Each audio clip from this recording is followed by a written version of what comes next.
고린도전서 2장 1절에서 5절까지 말씀 한 절씩 제가 한 절 읽고 다 같이 한 절 읽는 식으로 교독하겠습니다. 형제들아, 내가 너희에게 나아가 하나님의 증거를 전할 때에 말과 지혜의 아름다운 것으로 아니하였나니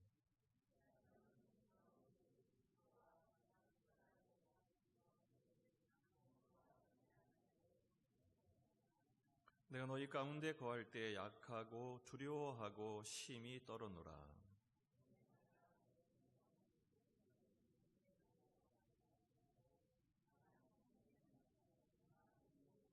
함께 읽습니다. 너희 믿음이 사람의 지혜에 있지 아니하고 다만 하나님의 능력에 있게 하려 하였노라. 아멘. 어두운 밤길을 지날 때 누가 뒤에서 따라오는 것을 느끼게 됩니다. 그때 가장 두려운 것이 어떤 것일까? 1번 고양이, 2번 강아지, 3번 사람. 누가 제일 무섭습니까? 왜 사람이 사람을 가장 무서워해야 할까요? 그게 우리가 살아가는 오늘의 현실인 것 같습니다. 오늘 본문을 보면 바울 사도가 의외의 고백을 하는 장면을 보게 됩니다. 3절 보면 내가 너희 가운데 거할 때 약하고 두려워하고 심히 떨었노라. 바울 사도가 몹시 두려워하는 장면을 소개하고 있습니다.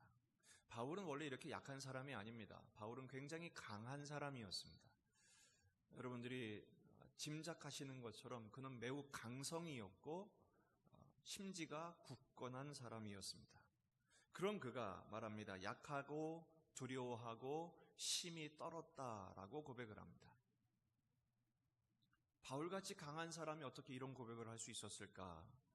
아마도 추측키로는 그가 고린도시에 있었을 때 고린도시의 상황을 생각해 보면 대충 짐작할 수 있을 것 같습니다.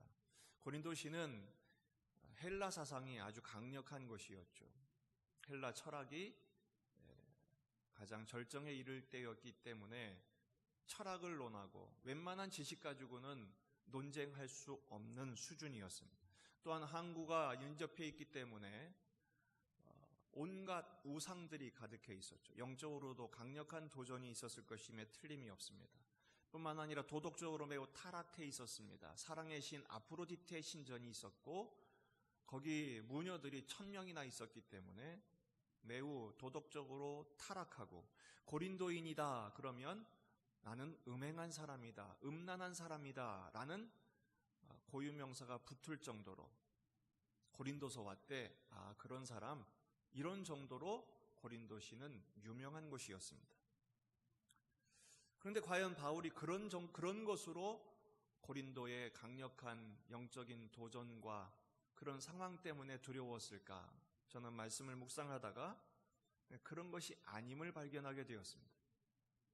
바울이 약해졌고 두려워하고 심히 떨었던 이유는 환경과 조건 때문이 아니었던 것입니다. 사실은 바울은 그런 걸로 두려워하는 사람이 아닙니다. 바울이 그토록 두려워했던 이유는 바로 바울 자신이었기 때문입니다. 바울의 두려움의 원인은 자기가 드러나는 것을 두려워했기 때문입니다.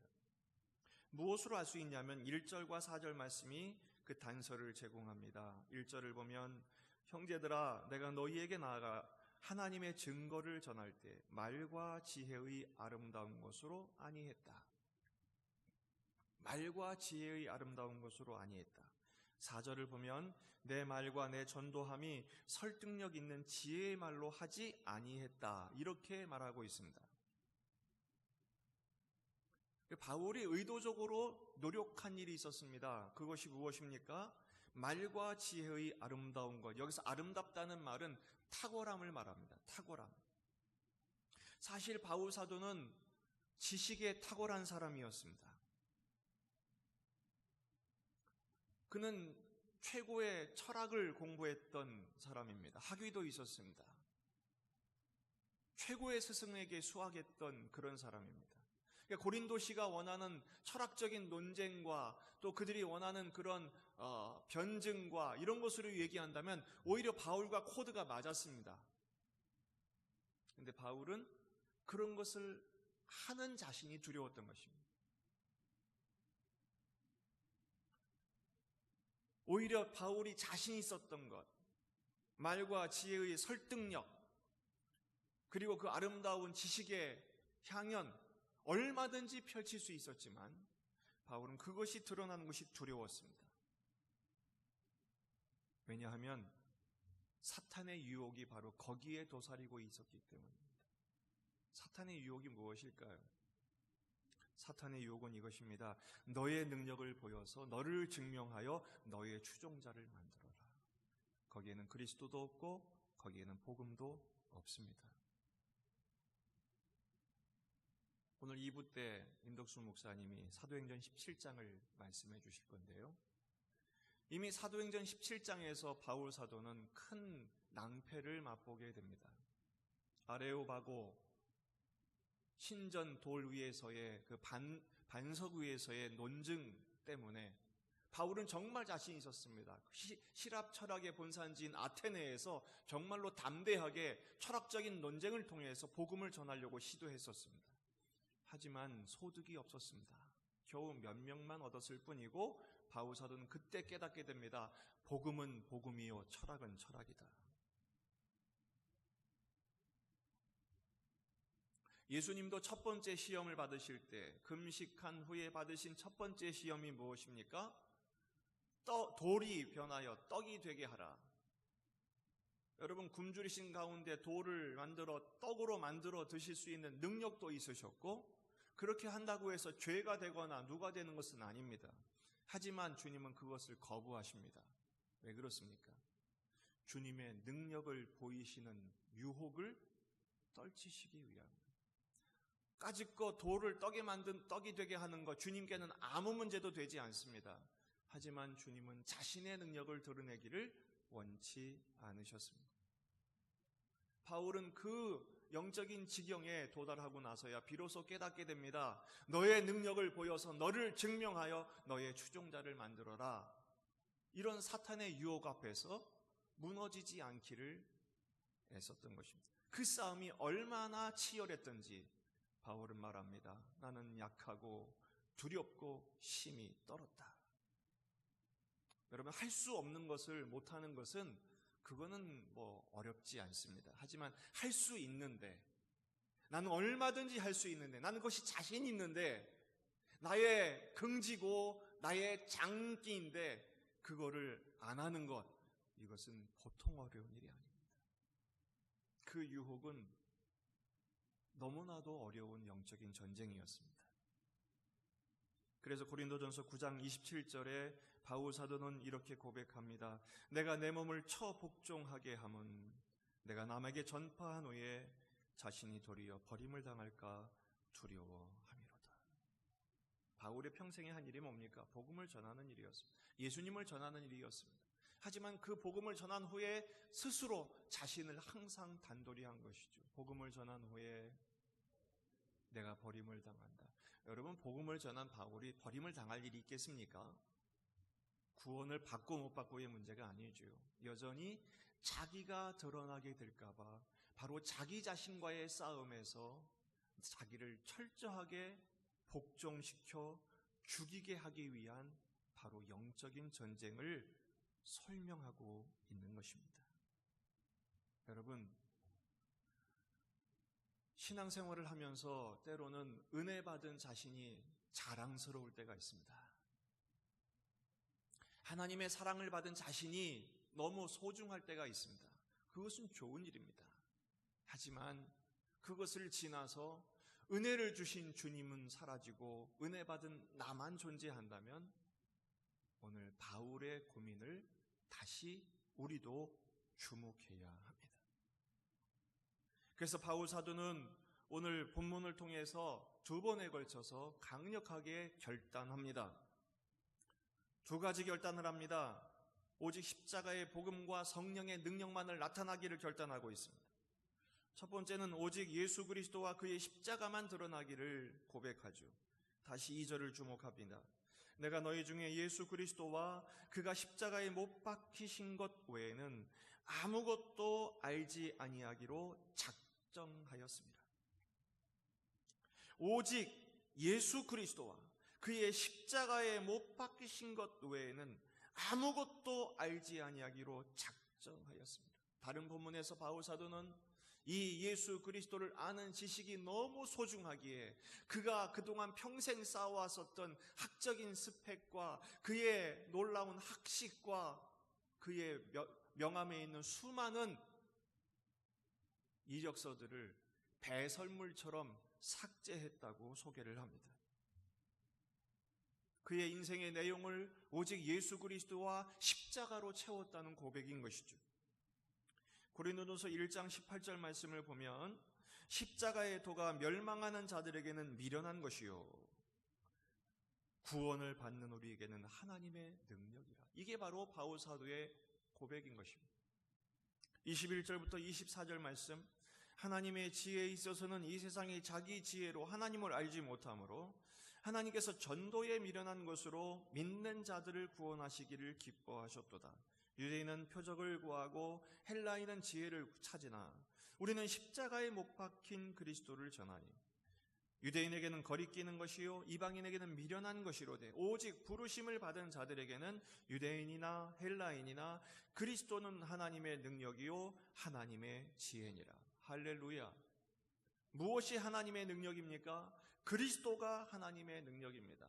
그리스도가 하나님의 지혜입니다. 이 그리스도가 어떻게 하셨기에요? 십자가에서 못 박혀 죽으신 것입니다.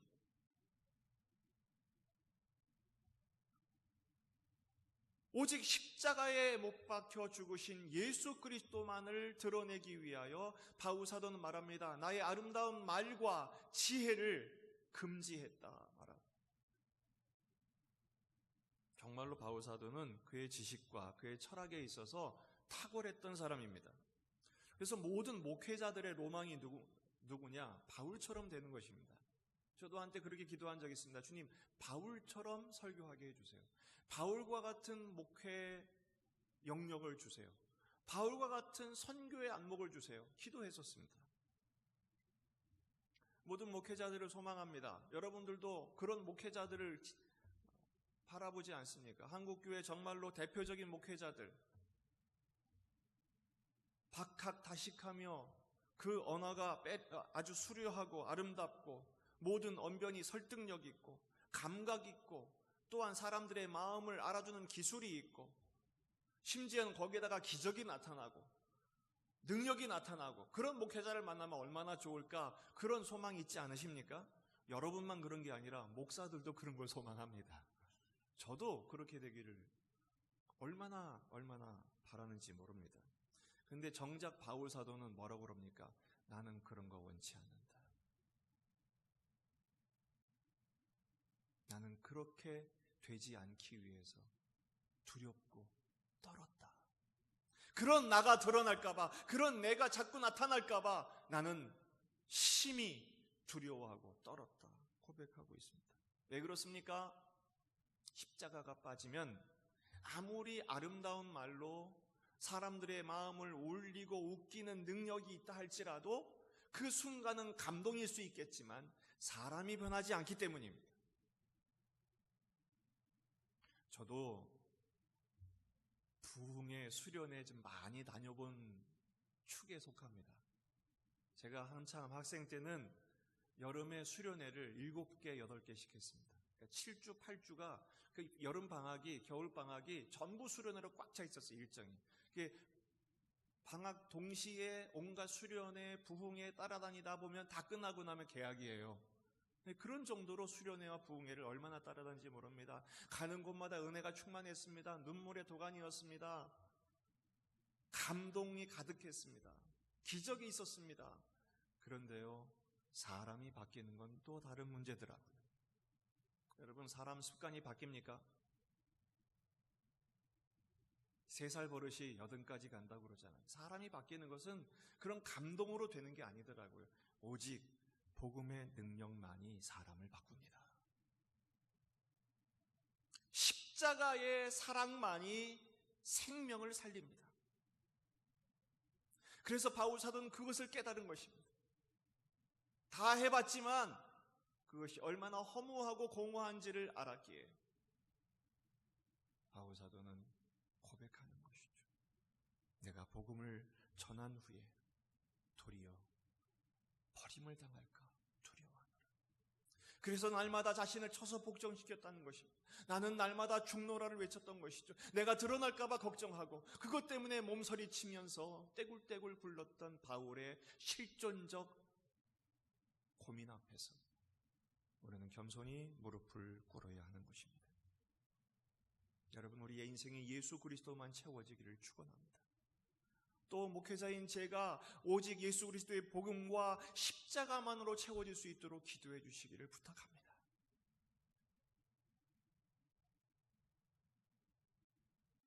이것은 저의 간절한 소원입니다. 평생에 앞으로 하나님께서 제게 맡기신 목회의 기간 동안에 저의 학식이 나오지 않고 저의 주장이 나오지 않고 저의 사상이 나오지 않고 오직 성경에 기록된 예수 그리스도의 복음과 십자가만 드러날 수 있도록 기도해 주시기를 바랍니다.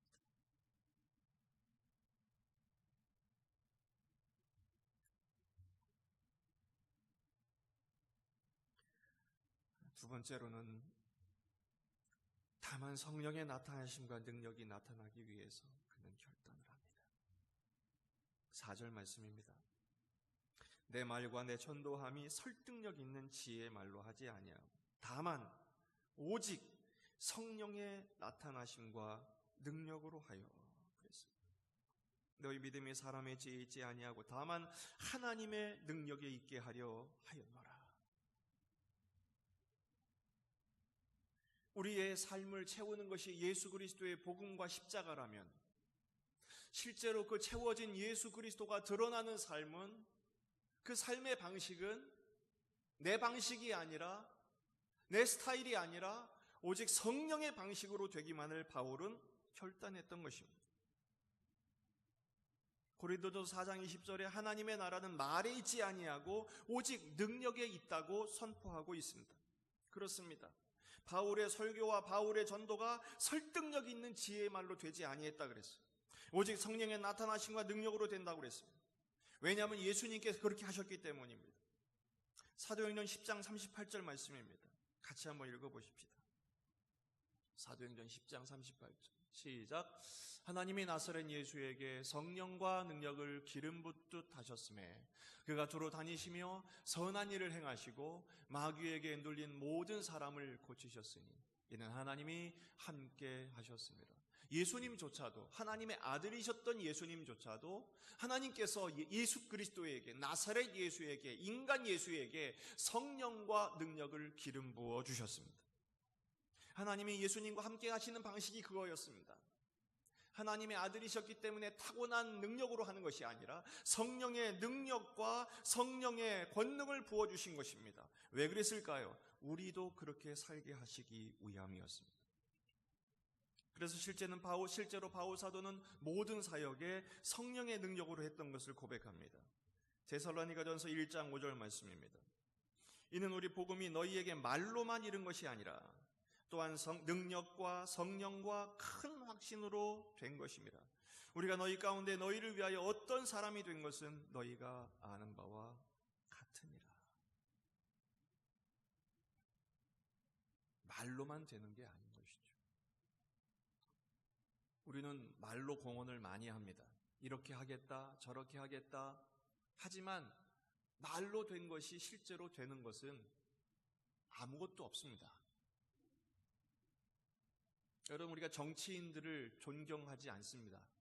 이 시대에 존경받는 정치인은 찾기가 어렵습니다. 좀 돌아가셔야만 좀 존경할까 말까요? 왜 그렇습니까? 말과 행동이 다르기 때문입니다. 그들이 말한 대로 책임지지 않습니다.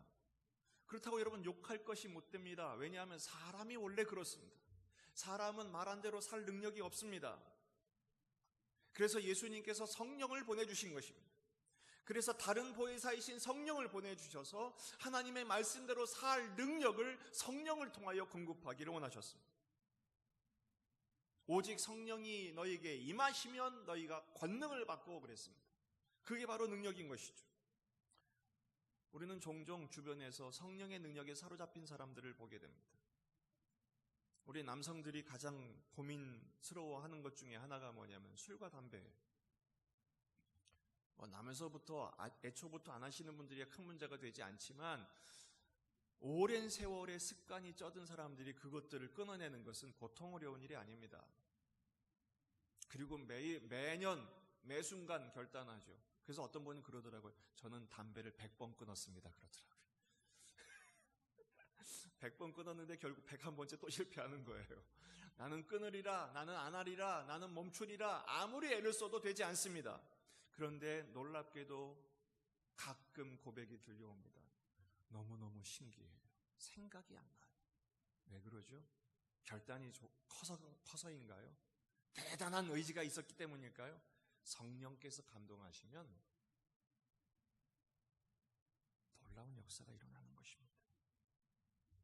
여러분, 그렇다고 해서 성령 충만한 삶이 항상 그렇게 기적적인 모습으로 나타나는 것만을 기대해서는 안 됩니다. 진정한 성령 충만, 진정한 성령의 나타나심과 능력으로 산다는 것은 무엇을 말합니까? 결국은 성령의 다스림을 받는 것입니다. 성령의 인도하심을 따라서 성격이 바뀌는 것입니다. 인격이 변화되는 것입니다. 진정한 성령의 나타나심과 능력은 어디에 있느냐? 사람이 변하는 것입니다. 이상하네. 오늘 승질 안 부리네. 성령이 나타나신 것입니다. 이상하네. 전 같으면 운전할 때 쌍욕이 나와야 되는데 우리 교회 집사님이 먼저 가시네. 우리 교회 장로님이 먼저 가시네. 먼저 가세요. 이런 마음이 생기면 성령이 나타난 것입니다. 우리는 자꾸 본성대로 살려고 합니다. 성질이 나오는 것이죠. 그걸 성질 충만이라고 합니다. 그러나 우리는 성령의 사람이기 때문에 성령 충만한 존재가 되어야 되는 줄로 믿습니다. 한 사람을 만나서 30분 정도 대화를 나눠보면 그 사람의 삶의 내용이 뭔지를 대충 짐작할 수 있습니다. 왜냐하면 평생 담아온 것이기 때문에. 그렇다고 저하고 대화하는 것을 두려워하지 마십시오. 당하는 건 아니니까. 하지만 어느 정도 짐작할 수 있습니다. 어떤 사람은 자기로 가득 차 있습니다. 온통 자기로 가득 차 있습니다. 바울의 두려움이 그의 두려움이 되지 않은 것입니다. 평생 자신으로 채워왔던 인생이기 때문에 그렇습니다. 여러분, 오늘은 이 본문 말씀 앞에서 우리는 같은 고민을 해야 합니다. 나는 무엇으로 채워야 하는가? 여전히 나로 가득한 나 자신의 모습 때문에 심히 두려워하고 떨 수 있는 거룩한 갈등과 고민이 있기를 축원합니다. 오늘은 은혜 받았어 이런 만족으로 끝나면 안 될 것 같아요. 나도 같은 고민을 해야 되겠구나. 여러분, 어떻게 해야 오늘 이 바울의 고민이 우리의 고민이 될 수 있을까요? 어떻게 해야 이 바울의 두려움이 나의 두려움이 될 수 있을까요? 두 가지를 실천하길 원합니다. 첫째는 철저하게 비워야 합니다. 나도 가득 찼던 나 자신을 비워내는 것입니다. 제가 이것을 새롭게 말씀드리는 게 아닙니다. 이미 오늘 설교 내용에 다 들어있습니다. 바울은 여러 번 결단합니다. 나는 날마다 죽노라. 내 몸을 쳐 복종케 함은 내 지혜와 말의 아름다움으로 하지 아니함은 설득력 있는 말로 하지 아니함은 모든 그의 고백이 나를 지우는 것입니다. 삭제하는 것이죠. 어떻게 가능합니까? 엎드려야 합니다. 철저하게 엎드려야 하고 처절하게 엎드려야 합니다. 왜냐하면 나 자신은 정말로 죽기가 어렵기 때문에 그렇습니다.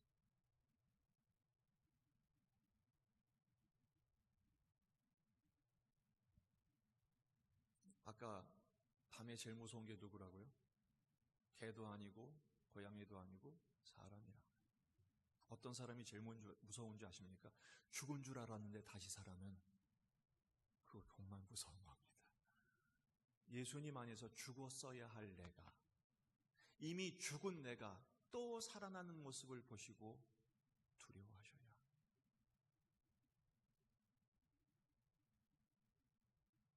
오늘은 사실은 기도 제목을 부탁드리기 위해서 오늘 이 본문을 선택했습니다. 죽어야 할 죄가 또 살아나지 않도록 그런 목사가 될 수 있도록 기도해 주시면 좋겠습니다. 여러분 또 이미 그리스도 안에서 죽은 내가 다시 좀비처럼 머리를 드물지 않도록 기도하셔야 합니다. 세상 사람들이 두려워하는 것이 무엇입니까? 세상의 두려움은 자기가 드러나지 않는 것을 두려워합니다. 그래서 사람들은 꼭 자기 이름이 들어가야 할 명단에 자기 이름이 빠지면 화를 냅니다. 싸우려고 합니다. 자기를 무시하면 분노합니다. 그러나 여러분 반대로 성도들은 다른 두려움을 가져야 합니다. 내가 드러나는 것을 두려워하셔야 합니다. 웨스트민스터 신앙 고백문의 첫 번째 질문이 무엇입니까? 사람의 제일 되는 목적이 무엇입니까? 오직 하나님의 영광만 드러나는 것입니다. 오직 예수 그리스도의 복음과 예수 그리스도의 십자가와 성령의 능력으로 살아가는 우리들은 하나님의 영광만을 추구하는 자가 되어야 합니다. 오히려 내 이름이 지워지고 사람들이 나를 외면할 때 우리는 기회를 잡아야 합니다. 아, 그렇구나. 내가 죽어야 할 기회구나. 전 같으면 자존심 상해하고 분노하고 화를 내겠지만 오늘 말씀을 묵상하고 고민하면서 우리는 오히려 나를 비울 기회를 주셨구나. 이렇게 고백할 수 있는 우리가 될 수 있기를 바랍니다. 왜냐하면 섰다 하는 자 넘어질 수 있기 때문에 그렇습니다. 오늘 말씀의 결론은 이렇게 끝을 맺을 수 있을 것 같습니다. 오직 예수, 오직 성령. 따라하십시다. 오직 예수, 오직 성령.